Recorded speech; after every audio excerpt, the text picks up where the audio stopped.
ఆ వంశస్థులు దాన్ని బయటికి తీయాలంటే 3 గర్భపూజలు చేయాలి. కట్టుబంధనం, చిక్కుముడి, కపాలబంధనం. ఆ 3 పూజలు చేస్తేనే అమృతాన్ని బయటికి తీయగలం. ఇప్పుడు మనకి ఆ నాస్తికుల వంశస్థులు ఎక్కడ దొరుకుతారు? వీడు ఆ వంశానికి చెందిన వ్యక్తి. ఆ అమృతాన్ని మనం బయటికి తీయాలంటే వీడి సహకారం మనకు ఉండాలి. వీడికి దీని గురించి ఏమీ తెలియదు. మరి ఆయన ఒప్పించడం ఎలా? మనం వాడిని ఒప్పించాం, ట్రాప్ చేస్తాం. ఈ మంత్రించిన తాయెత్తు వాడికి కడితే మనం ఏం చెప్తే అది వింటాడు. మొదటి 2 పూజలు మా స్వామీజీ వాడిని వశపరుచుకొని చేస్తాడు. కానీ ఆ 3వ పూజ మాత్రం గుడి ముందే చేయాలి.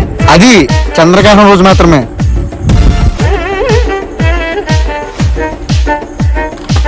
సరే, ఆడి సంగతి నాకు వదిలేయండి.